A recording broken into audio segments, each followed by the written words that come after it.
अब हम अमेरिका के खिलाफ पैदा हो रहे उस खतरे का भी विश्लेषण करेंगे जिसका निर्माण चीन की फैक्ट्रीज में और लैब्स में हो रहा है। चीन के इंजीनियर अब सिर्फ टेक्नोलॉजी पर काम नहीं कर रहे हैं, बल्कि वो अमेरिका के खिलाफ एक ऐसा टेक युद्ध लड़ रहे हैं जिससे सबसे ज्यादा नुकसान अमेरिका को ही होगा।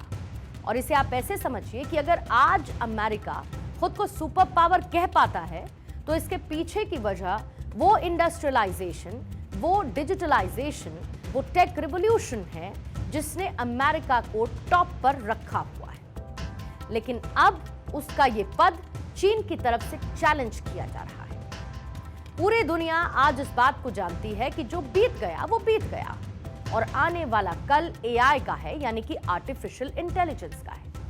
आने वाला कल ईवी का है, यानी कि इलेक्ट्रिक व्हीकल का है।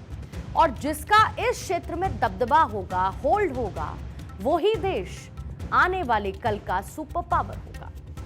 इस मामले में फिलहाल अमेरिका को सबसे बड़ी टक्कर, या फिर यूं कहूं कि सबसे बड़ी चोट चीन ने दी है। चीन ने डीप सीक नाम का एक ऐसा एआई मॉडल लॉन्च किया जिसकी चर्चा पूरी दुनिया में है और लोग चैट जीपीटी, गूगल जेमिनी पर भी इस बारे में जानकारी ले रहे हैं।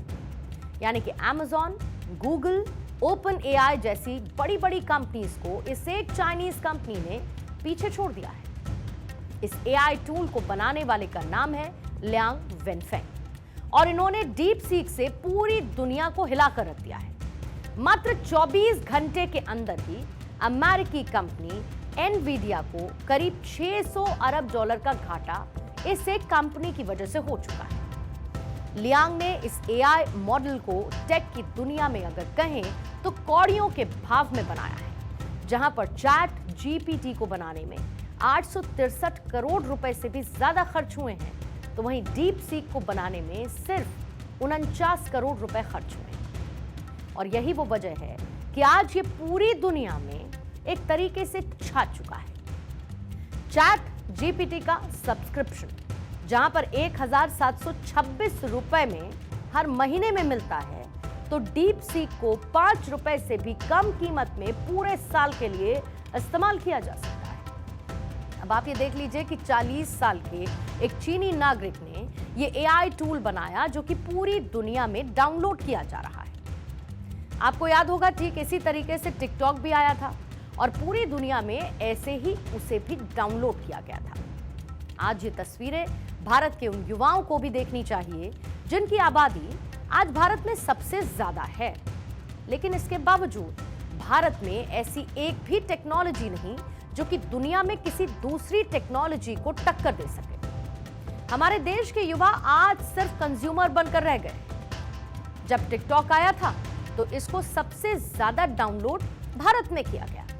भारत में टिकटॉक के 611 मिलियन लाइफ टाइम डाउनलोड्स रहे थे और अब डीप सीक आने के बाद भी भारत के करोड़ों युवा इसे डाउनलोड करने में लग गए। और आप देखिएगा कि कुछ दिनों में सोशल मीडिया पर हमारे कई युवा डीप सीक का सही तरीके से इस्तेमाल सिखाने के लिए ऑनलाइन ट्यूटोरियल्स भी देने लगेंगे। यानी कि एट द एंड हमें कंज्यूमर बनने की आदत हो चुकी है। हमारे देश के करोड़ों युवा इंस्टाग्राम पर रील बनाकर कुछ पैसा कमाकर खुश हो जाते हैं, लेकिन कोई भी ये नहीं सोचता कि हम भी कोई एक ऐसी एप्लीकेशन बनाएं जो कि पूरी दुनिया में अपने कंज्यूमर्स तैयार करें। और टेक्नोलॉजी में हमारी इस कमजोरी के लिए हम युवाओं से ज्यादा सरकार को जिम्मेदार मानते हैं। आज हमें डीप सीक बनाने को लेकर चीन से ईर्ष्या रखने की जरूरत नहीं है, बल्कि ये सोचने की जरूरत है।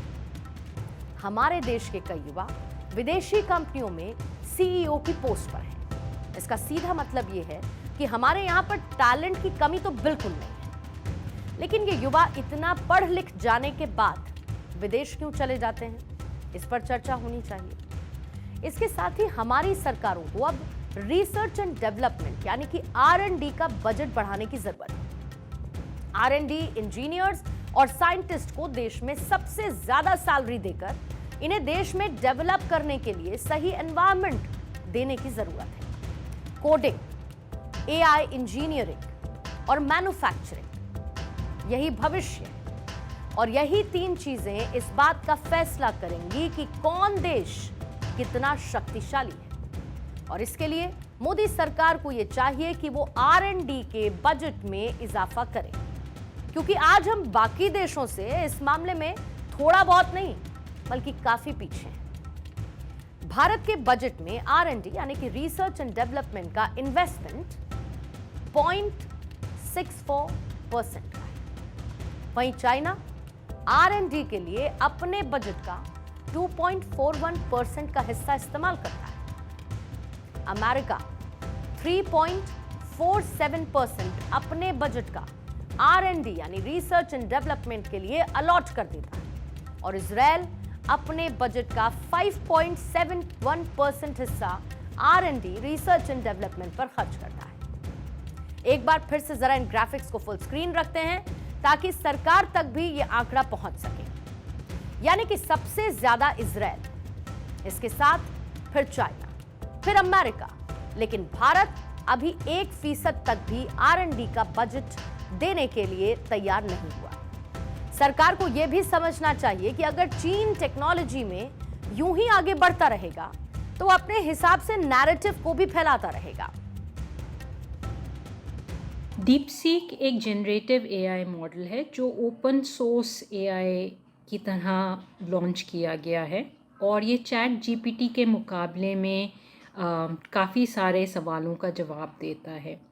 जहाँ भी हम अगर देखें संसार भर में, तो AI को निजी क्षेत्र ने ज़्यादातर अपने शोध और रिसर्च और डेवलपमेंट के माध्यम से बढ़ावा दिया है। AI एक कॉम्पिटिटिव एज की तरह है आज की दुनिया में, और चाइना में इसका लॉन्च करना वो कॉम्पिटिटिव एज देता है जो US की कंपनी निवेदिया ने नहीं दिया है।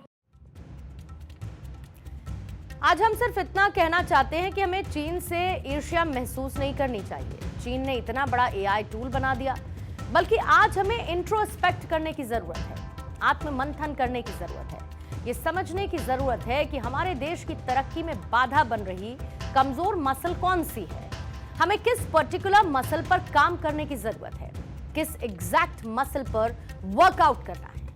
ये अब 140 करोड़ भारतवासियों को फिगर आउट करना है ताकि डेवलप्ड कंट्री बनने में और टेक्नोलॉजी के क्षेत्र में भारत को मजबूती देने में हम अपना योगदान भी दे सकें।